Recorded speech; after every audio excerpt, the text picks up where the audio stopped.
Señor, es tu gracia la que nos sostiene, es tu gracia la que nos mantiene. Por tu gracia hoy estamos aquí, nada merecemos, todo lo has hecho tú en la cruz. Simplemente nosotros hemos dado respuesta a tu amor, a lo que tú hiciste primero, al amor que tú nos has dado antes de que quizás nosotros quisiésemos amarte. Por eso te honramos, por eso venimos a un lugar como este, a honrarte, a exaltarte, a darte la alabanza, la honra, la gloria por todos los que no lo hacen. Nosotros queremos hacerlo, exaltarte. Y queremos, Señor, en esta tarde que tú nos puedas hablar por medio de tu palabra, que nos puedas animar, que nos puedas exhortar, guiar, corregir. Nos abrimos a ti, Señor, y a tu palabra. Padre, Señor, habla por medio de mi vida, Señor. Habla primeramente a mi propia vida y habla a la vida de mis hermanos y hermanas en esta tarde, en este lugar, Señor. Venga tu gracia, venga tu reino en medio de nosotros. En el nombre de Jesús. Amén y amén. Le voy a pedir que abra su Biblia en Lucas capítulo 20.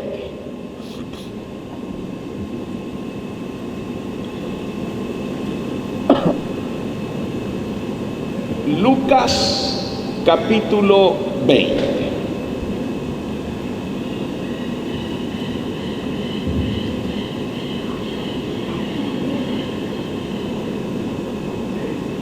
Trago no, agua.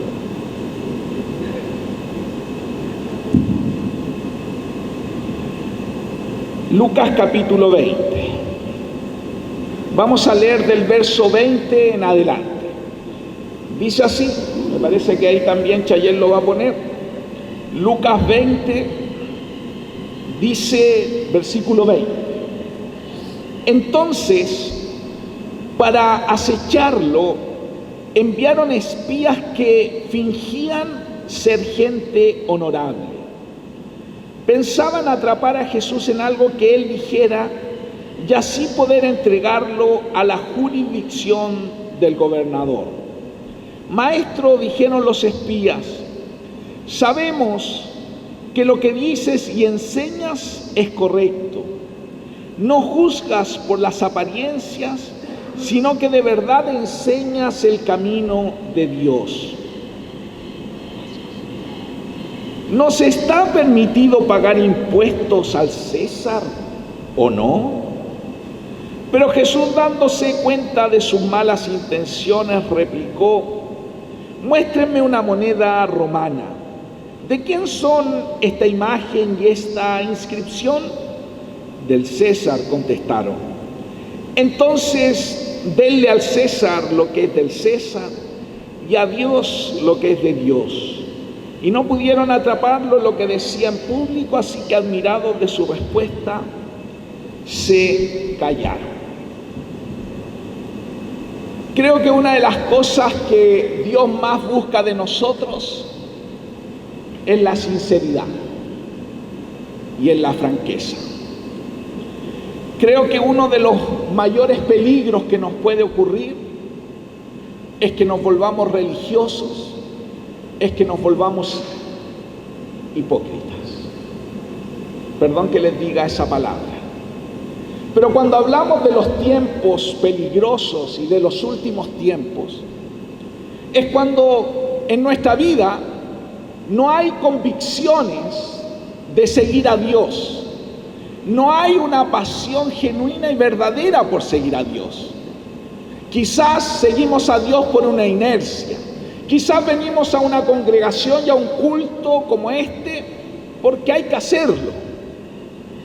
Y creo que una de las cosas que más cuidado tenemos que tener en estos tiempos es eso. Ahora bien, esto no es solo de estos tiempos. En los tiempos de Jesús ocurría mucho esto, que había mucha gente que no era sincera al seguirle.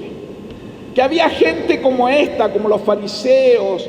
En otra versión dice que eran también los seguidores de Herodes, que querían pillar a Jesús, que eran, dicen una parte, que eran hipócritas, que no decían la verdad.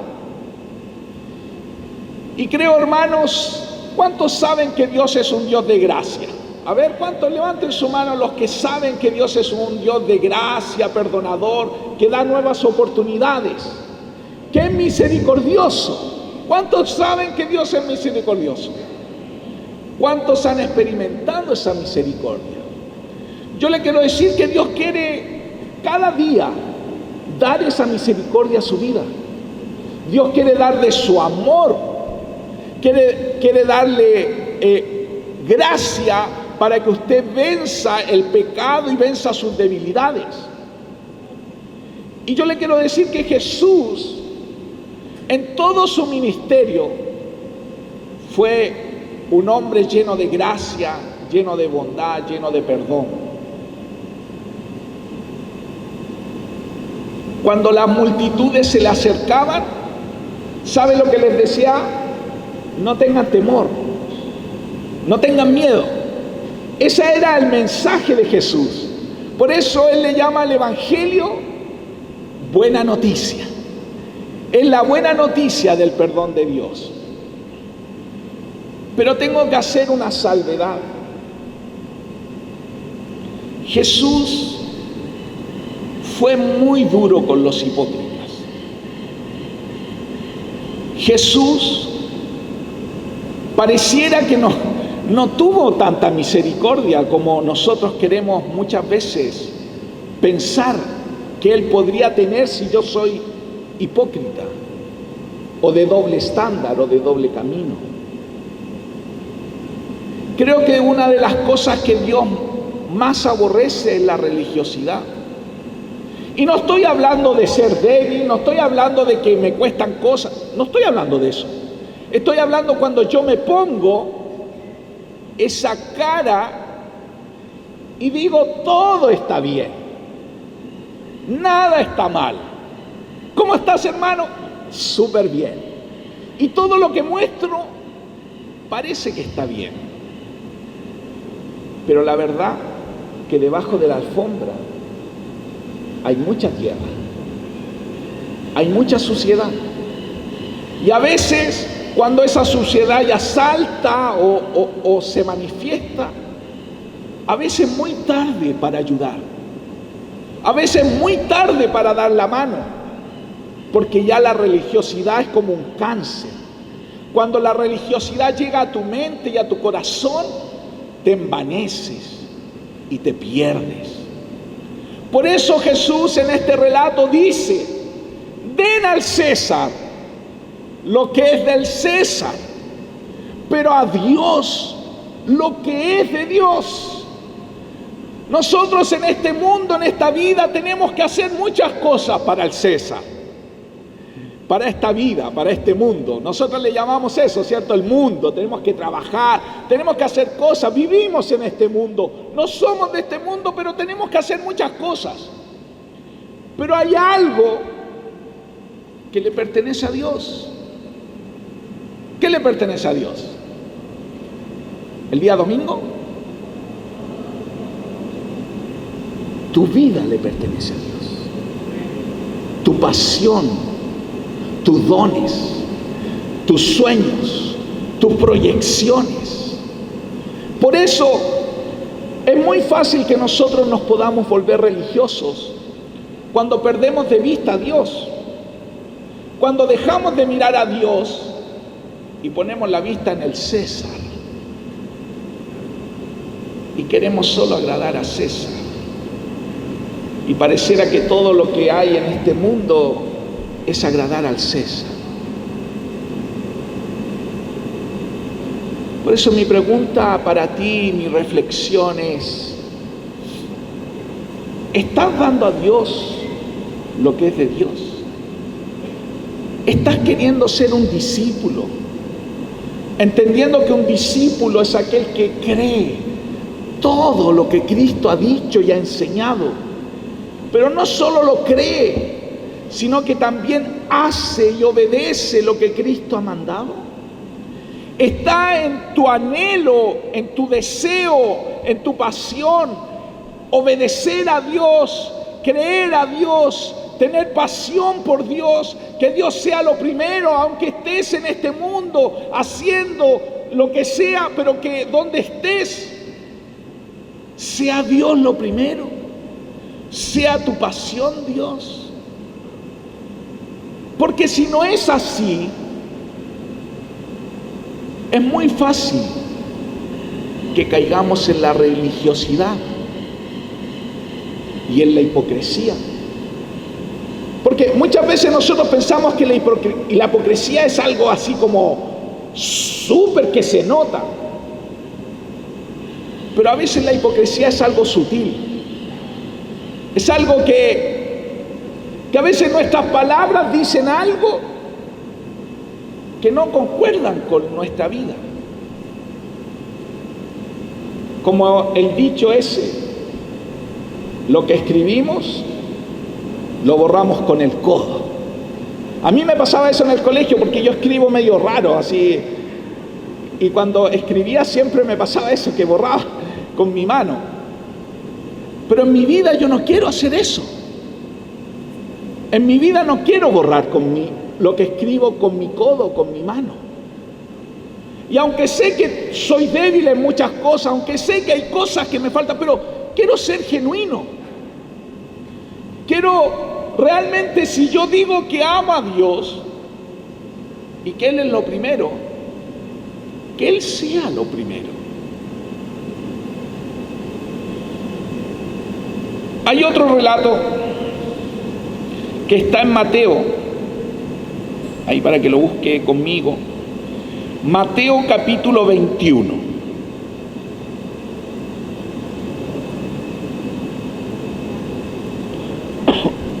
Mateo 21, y vamos a leer del verso 18 en adelante.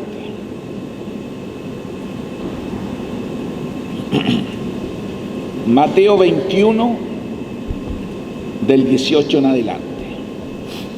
Dice así: muy de mañana, cuando volvía a la ciudad, tuvo hambre, y al ver una higuera junto al camino, se acercó a ella, pero no encontró nada más que hojas. Nunca más vuelvas a dar fruto, le dijo, y al instante se secó la higuera. Los discípulos se asombraron al ver esto. ¿Cómo es que se secó la higuera tan pronto?, preguntaron ellos. Les aseguro que si tienen fe y no dudan, le respondió Jesús, no solo harán lo que he hecho con la higuera, sino que podrán decirle a este monte, quítate de ahí y tírate al mar, y así se hará. Si ustedes creen, recibirán todo lo que pidan en oración. Dios nos llama a ser una iglesia de fe. Como cantábamos, Dios es el Dios de los milagros. Lo que es imposible para nosotros, para Dios es posible. Lo que Dios quiere es que nosotros seamos sinceros y genuinos. Aquí Jesús anima a sus discípulos a decirle, mire, ustedes se asombran, pero todo lo que ustedes pidan, todo lo que ustedes crean, lo harán.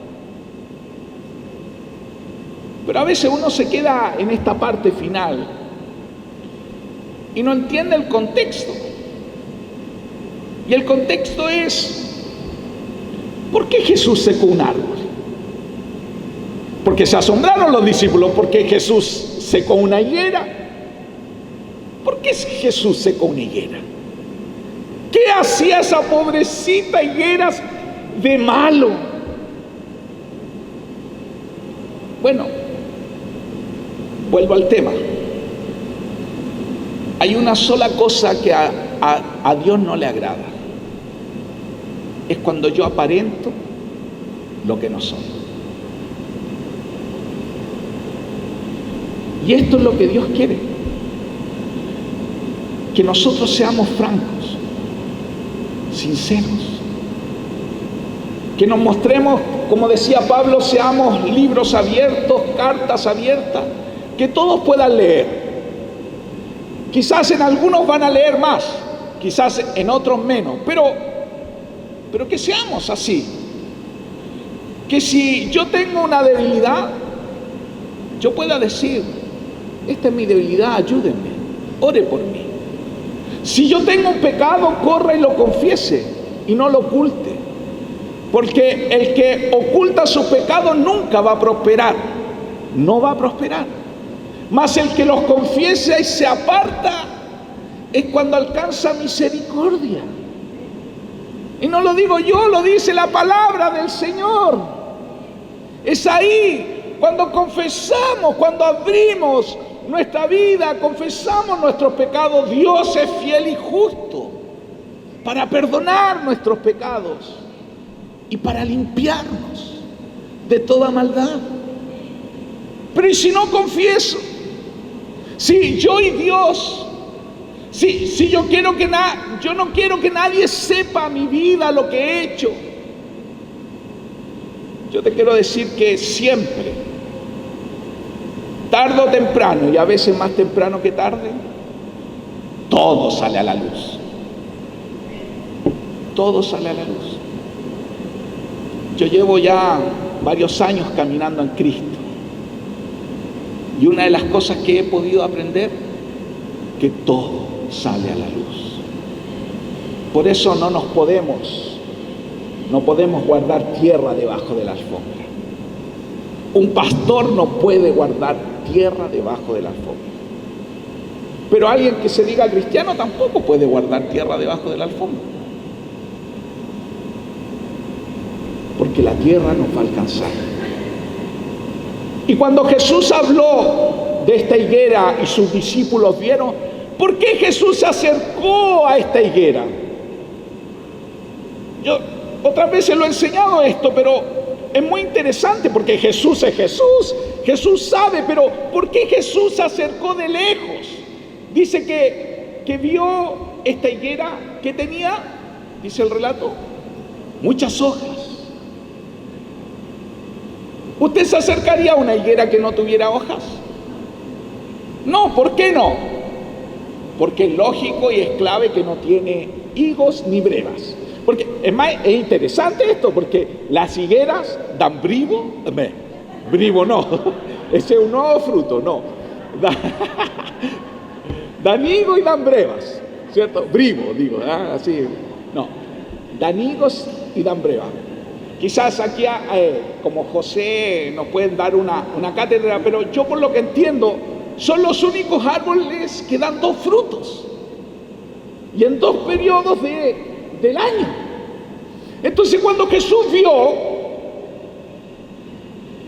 una higuera con hojas, no seca.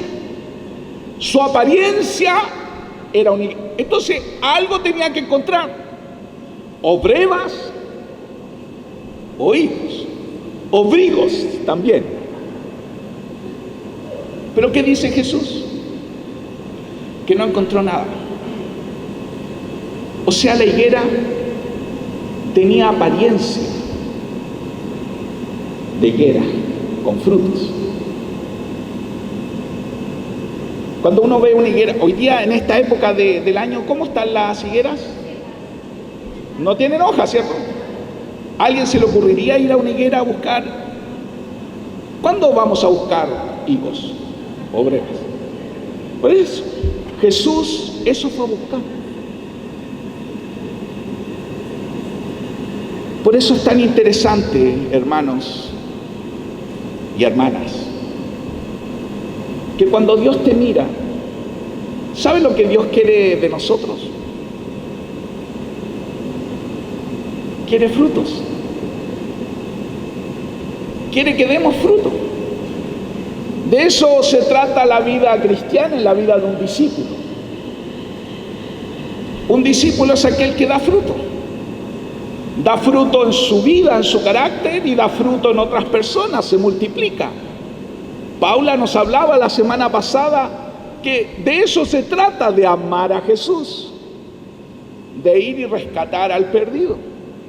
Porque cuando Dios, o cuando nosotros, más bien dicho, amamos a Jesús o decimos que amamos a Jesús, es porque le estamos ofreciendo nuestro fruto.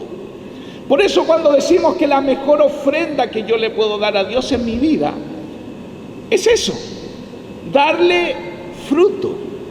Pero nuestro fruto tiene que ser un fruto en nuestra vida, en la cual vamos madurando, vamos creciendo y vamos pareciéndonos a Jesús. Y por otro lado, vamos haciendo discípulos, vamos ayudando a otros, vamos siendo las manos y los pies de Jesús. Pero el punto es, cuando yo tengo la apariencia de fruto y de verdad no hay fruto. Algo que antes, sobre todo, porque ahora no voy a Betel para dar las charlas, pero antes cuando iba a Betel, una de las cosas que más decía yo, que había un peligro, y bueno, este peligro es para todos nosotros, para todos los que van a escuchar esto, es que es muy fácil aprenderse el lenguaje cristiano evangélico. Es muy fácil aprender a decir, hermano, Dios te bendiga, la paz de Dios, gloria al Señor, aleluya, Dios es bueno en todo tiempo, y así, y podemos cantar, y vamos aprendiendo el lenguaje y a decir muchas cosas en el ámbito cristiano, porque ninguno de nosotros saluda a otro diciéndole Ramón, ¿cierto? ¿Usted me entiende a qué me refiero? ¿Cierto? Ninguno de nosotros está, ¿cómo te va, po? No decimos eso. ¿Cómo decimos? Dios le bendiga, hermano. Y aprendemos el lenguaje. El punto está, ¿y en tu casa? ¿Y en tu trabajo? ¿Cómo es tu lenguaje? ¡Lucho! ¡Ven para acá, cabrón porquería! ¡Ya te dije! Pero aquí, Luis, acércate.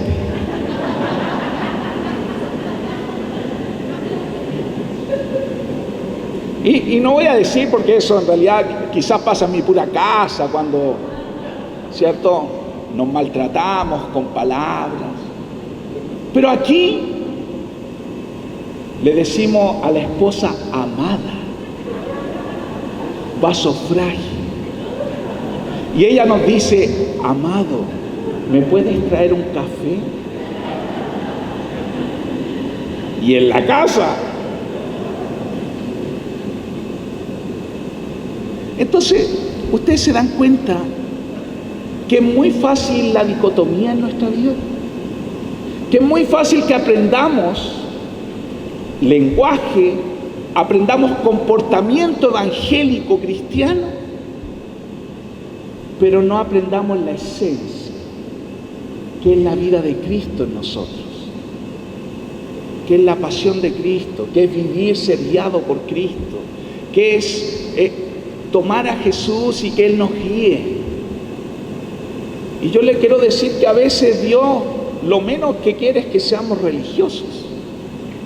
Porque cuando uno es religioso y tiene vocabulario religioso y tiene comportamiento religioso, la gente que no es cristiana es como que nos rechaza. Somos como... Pero cuando nos ven que somos... Oye, no hay nada de religioso, sino que hay una vida de Cristo. La gente siempre te va a querer escuchar. Siempre te va a querer escuchar. A mí me pasa un poco, bueno, ahora me he hecho futbolista, pero sigo siendo tan malo, pero tengo mucha relación ahora con otras personas y siempre la gente quiere escucharte. El tema es por qué te quiere escuchar. Porque yo me pongo una sotana, me pongo una aureola y me hago el... O porque te ven normal, solo que ven la vida de Cristo en ti. Y no quiero ser muy autorreferente, porque usted dirá, pero es que usted es el pastor, no. Quiero decir que esa es la vida de Cristo que Dios quiere que tengamos. Esa es la pasión de Cristo. Y por eso, en estos tiempos,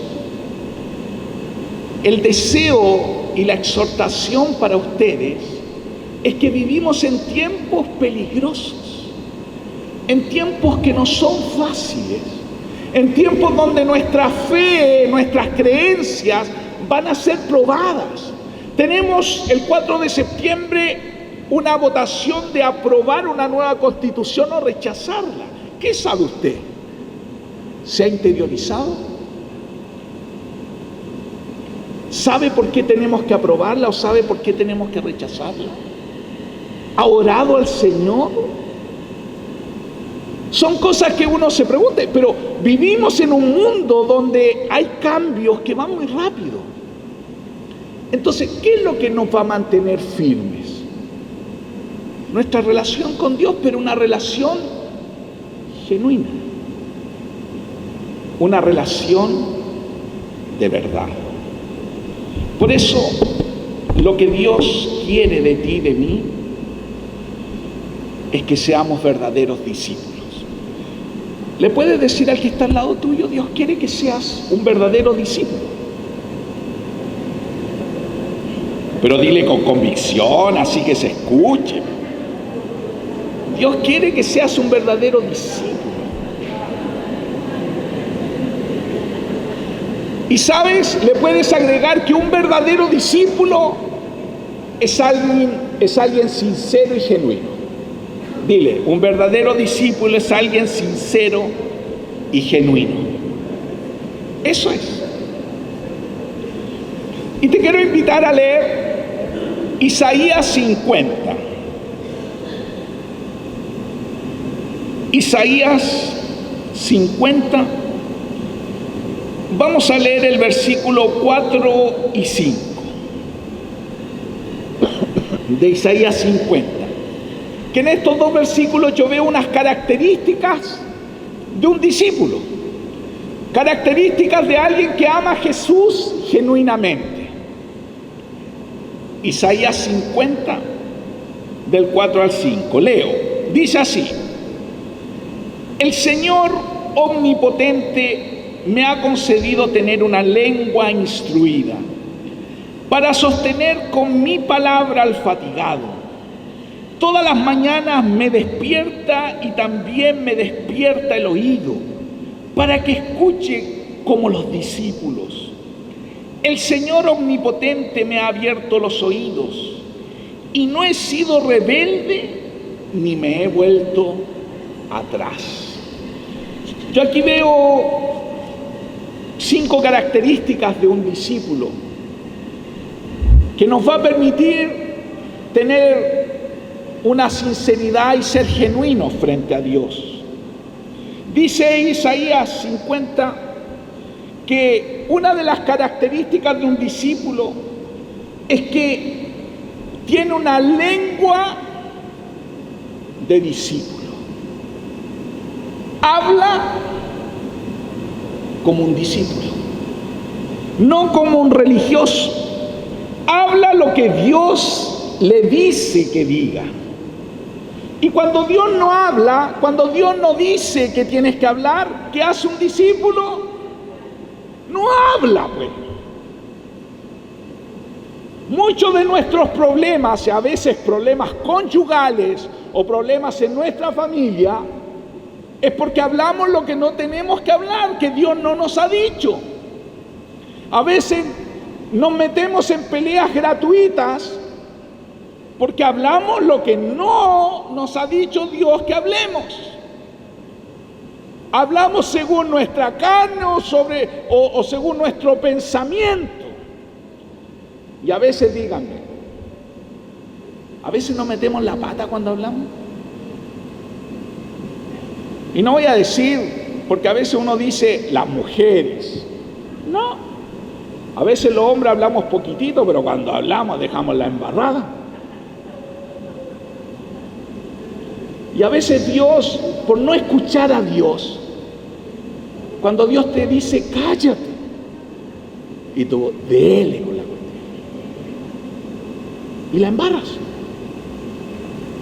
Por eso un discípulo habla lo que dice el Señor. Y calla cuando Dios no le habla. Por eso cuando nosotros decimos y definimos qué es un discípulo, decimos que un discípulo es aquel que cree todo lo que Cristo dice y hace todo lo que Cristo manda. Entonces cuando Dios me manda, hablo. La segunda característica que veo aquí en Isaías 50 de un discípulo y que nos va a mantener y nos va a llevar a esta sinceridad y a esta pasión por Jesús es que un discípulo sostiene al fatigado. Lo sostiene. Sostener, afirmar, animar, alentar, etc. A eso Dios nos ha llamado. No a ser leña del árbol caído. A veces nosotros vemos personas que están mal. Y las personas saben que están mal. Y nosotros más encima le damos. Y no voy a ir a hablar de afuera, voy a hablar de tu matrimonio. Tú ves que tu esposo está mal. ¿Y qué hace? Le das ahí en el suelo, le apuntas, le refriegas la herida que le duela.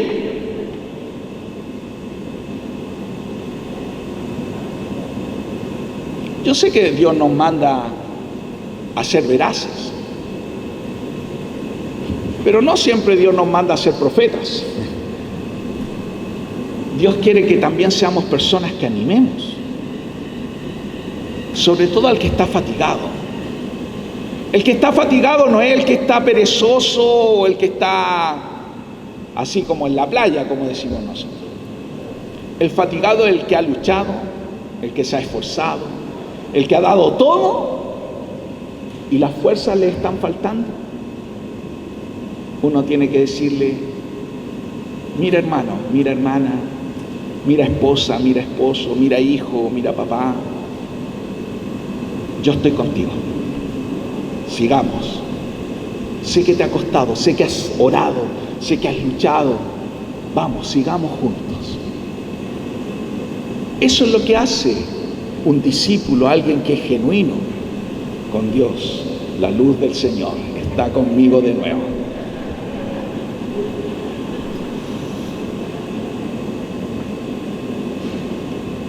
Dice Isaías que el fatigado es aquel que está cansado, sin fuerzas, a veces sin fe, lleno de temor y sin esperanza. Pero Dios dice que por eso nos ha dado, si nosotros escuchamos, si nosotros sabemos lo que Dios quiere, sabemos y entendemos ¿para qué estoy viviendo en este tiempo? ¿Por qué me tocó vivir este tiempo? ¿Por qué nací en este tiempo? ¿Sabe que yo me pregunto también, ¿por qué yo soy un pastor de este tiempo? ¿Por qué no fui del siglo anterior? A veces le pregunto al Señor. ¿O por qué no fui cuando recién me convertí, era jovencito yo? Pero ¿por qué ahí no fui pastor de esa generación? ¿Y por qué me toca vivir esta generación, estos tiempos? Y sé que es porque Dios tiene planes. Y no solo conmigo, con todos los que nos toca vivir este tiempo. Dios tiene planes. Por eso Dios nos llama, si realmente somos sinceros en el amor del Señor, nos llama a sostener con una palabra. Nos llama a animar. ¿Qué estoy hablando en este tiempo? ¿Qué hablas tú? ¿Qué hablas en tu trabajo, con tus vecinos? ¿Qué estás hablando? ¿Qué opinas? ¿Qué sale de tu boca? Salen palabras de aliento, de fe, de ánimo. Salen palabras de esperanza. de fuerza, o sale lo que muchos hablan en este tiempo. Está mala la cosa, ¿eh? Cada vez vamos peor. Y el presidente que tenemos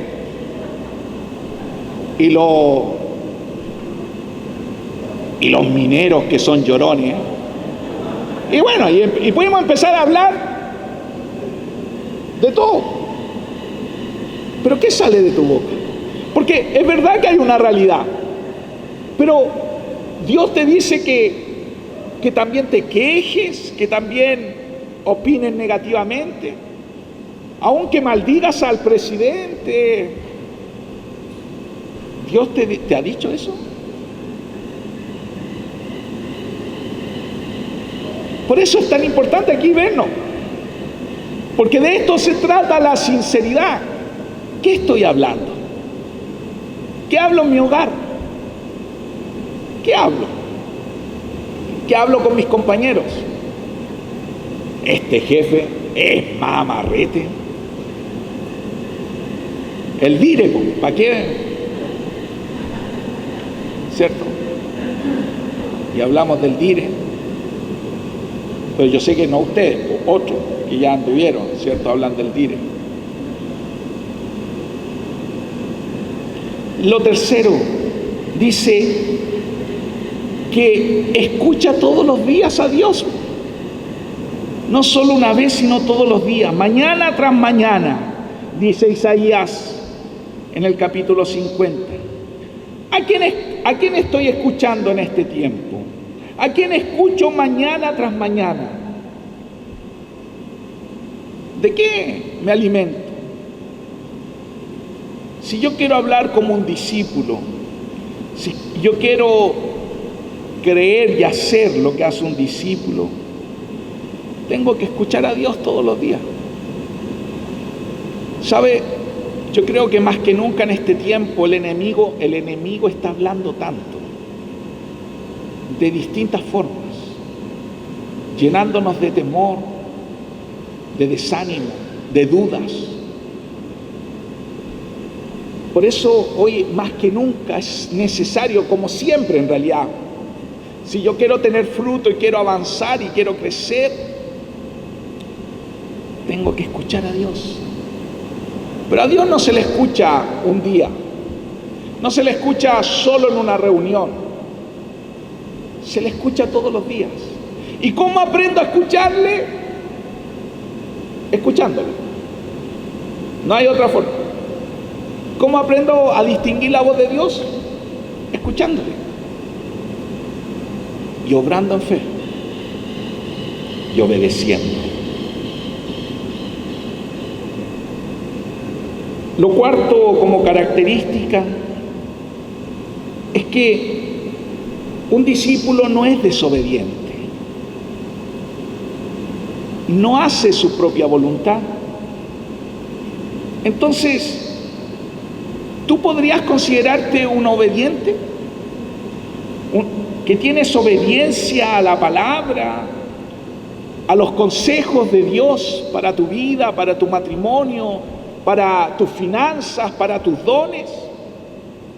¿Podrías considerarte un obediente? Porque cuando hablamos de sinceridad y de ser genuinos, estamos hablando de eso.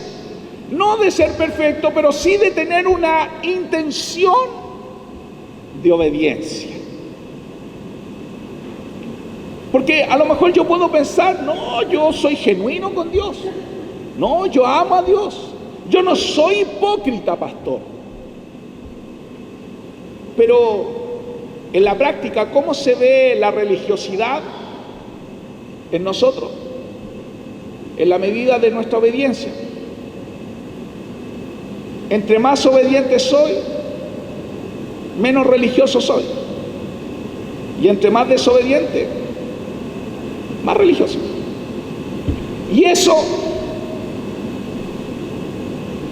no lo podemos negar, ninguno de nosotros. Y nadie puede tapar el sol con un dedo, que ahora a mí me gustaría taparlo, ¿eh? Pero, ¿cierto? Me está dando hasta calor ahora.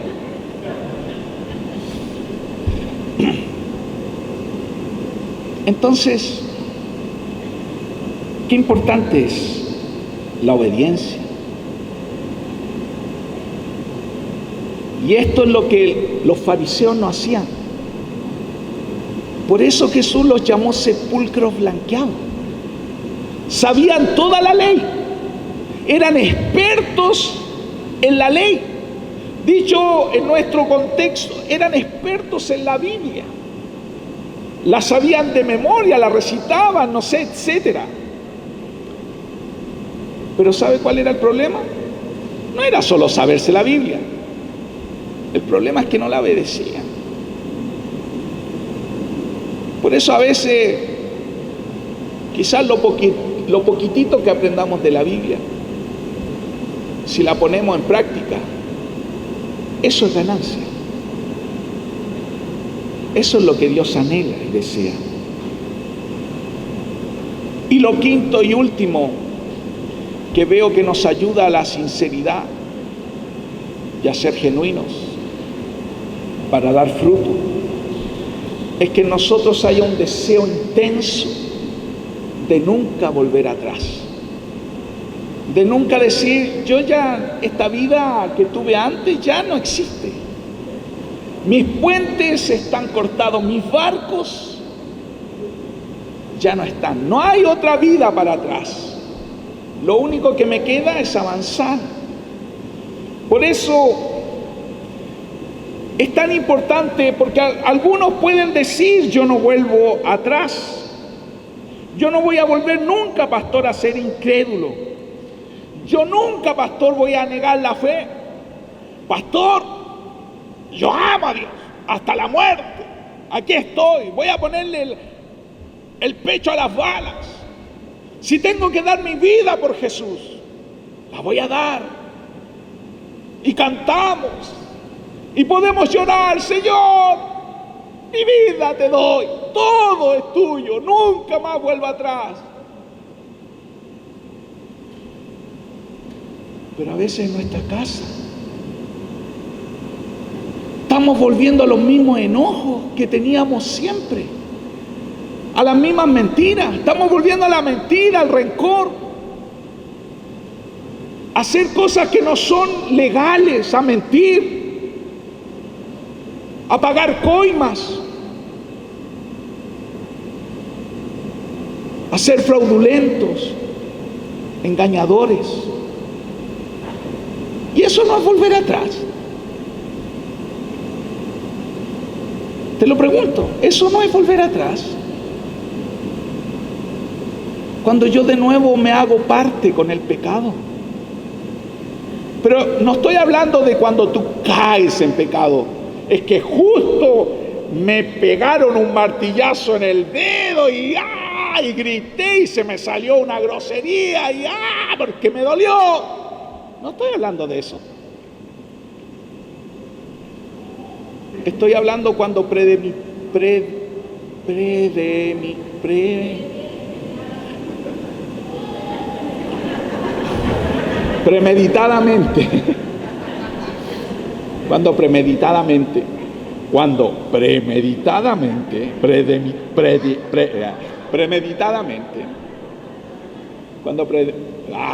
ya, eso mismo. Cuando usted, no la voy a decir, ya me enredé de nuevo, premeditadamente, usted escoge pecar, escoge mentir, escoge hacer negocios que no son correctos, escoge engañar. Eso es volver atrás. Y aunque usted diga, no, si eso no es volver atrás, es que era justo, era mi oportunidad, porque no tengo otra oportunidad. Le quiero decir que eso es lo que se llama hipocresía. Eso es lo que se llama volver atrás. Y es verdad que muchos de nosotros quizás estamos luchando con debilidades de carácter, pero cuando nosotros nos da lo mismo ya, Y por eso hablo sobre todo de cosas que son lógicas, que yo no haría, porque aún hasta son ilegales. Esa es la palabra. Si lo supiera un policía, un juez, un abogado, quizás hasta iría preso. O me sacarían una multa, un parte, o me infraccionarían, o impuesto interno, no sé, me cobraría algo. Yo le digo eso, que hasta para el mundo es ilegal. Y yo premeditadamente hago esas cosas. Me estoy enlazando con las tinieblas. Y estoy volviendo atrás. Y es ahí donde el enemigo me destroza. Es ahí donde la gracia de Dios, ¿cómo Dios me va a defender? ¿Cómo Dios va a estar conmigo? ¿Cómo yo le voy a decir a Dios, si yo te amo, si yo vivo para ti, yo soy genuino, mi amor es genuino? ¿Cómo le voy a decir a Dios? ¿Cómo mi oración va a ir a Dios? Cada vez que ore le voy a tener que pedir perdón. Porque en algún momento a todos nos ha pasado que tenemos algo y que le pedimos perdón, pero ¿cuántas veces le va a pedir perdón a Dios por lo mismo?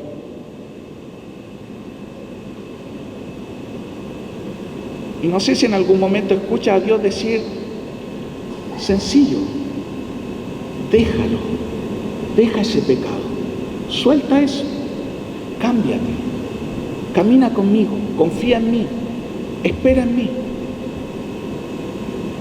Pero hay que decir, no es Dios. Por eso, hermanos y hermanas, ya concluyendo, creo que como pastor, que Dios me ha dado este privilegio y responsabilidad, que siento que es con mucho temor al Señor también, de vivir estos tiempos, yo tengo que decirle a usted esto. Y quizá usted a lo mejor dice, el pastor nos está dando duro. Pero ¿sabe por qué yo se lo digo? Porque los tiempos que estamos viviendo son tiempos peligrosos. Son tiempos delicados. Donde la fe de nosotros siempre va a estar en juego. Donde tenemos un enemigo que no quiere jugar contigo, sino que te quiere destrozar.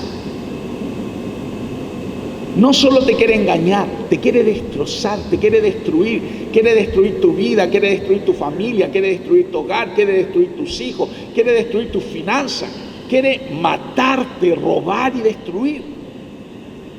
Y yo nunca puedo perder de vista eso. Ahora, no por eso voy a andar con temor, pero sí yo tengo que tener temor del Señor. Porque aunque Dios es un Dios misericordioso, también es un fuego consumidor. Así que te voy a invitar que te pongas en pie.